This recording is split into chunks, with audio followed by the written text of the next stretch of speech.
तुमसे बातों में कोई जीत सकता है क्या? कोई नहीं। ठीक उसी तरह तुम्हारी ज़िद के आगे ना मुझे भी झुकना पड़ता है।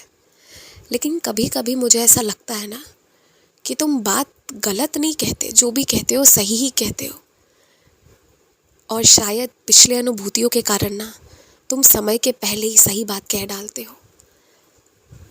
इसलिए तुम्हारी इच्छा पूरी होने में थोड़ी समय लग जाती है, क्योंकि सही समय के पहले ही तुम कुछ मांग लेते हो। पर मैं तुम्हें ये सब इसलिए बता रहा हूँ ना, क्योंकि आज भी तुम्हारे दिल में जो चल रहा है वो सही है, गलत नहीं है। बस ये है कि समय के पहले की सोच है वो, समय आने पर उस सोच को हकीकत में बदलना, अभी नहीं। और ये हमेशा याद रखना कि व्यापार हो या कोई काम कर रहे हो, कभी कभी घाटा भी लग जाता है। जीवन काल में कभी कभार तो घाटा होता ही होता है, और वो सबका होता है, ये कोई बड़ी बात नहीं है। घाटा कह लो या ये कह लो कि वो भी एक आशीर्वाद ही है ना, तुम्हारे कष्ट निकल गए। अगर वही कष्ट शरीर में पड़ता तो तकलीफ ज़्यादा होती। इसलिए कभी कभी के होने वाले घाटे से परेशान नहीं होना चाहिए, ये तुम हमेशा याद रखो।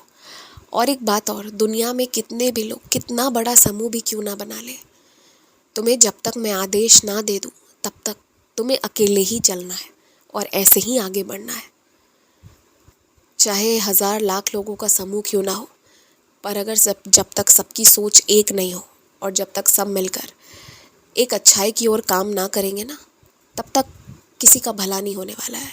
क्योंकि वो जो समूह बना है, जिस समूह का हिस्सा तुम्हें नहीं बनाया गया है, उस समूह में सब सिर्फ अपने अपने फ़ायदे के लिए है। इसलिए मैंने तुम्हें दूर रखा है। तुम्हें एक बात कहूँ, तुम जैसे खूब रोते हो ना, परेशान होते हो, उसकी जगह पूरी शिद्दत से, जैसे कहते हैं ना पागलों की तरह, बिल्कुल पागलों की तरह एक बार मेरी सच्चरित्र का पाठ करो, पुनः करो। तुमने पहले पढ़े हैं कई बार।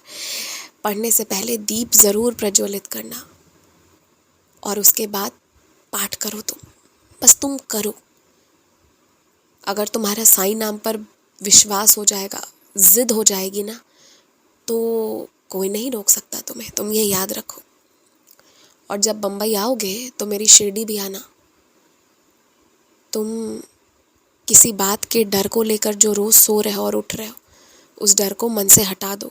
सब ठीक हो जाएगा, सब अच्छा हो जाएगा। घर पर जो भी जानवर, पशु पक्षी आते हैं, सबके जल का इंतज़ाम तो कम से कम कर ही डालो।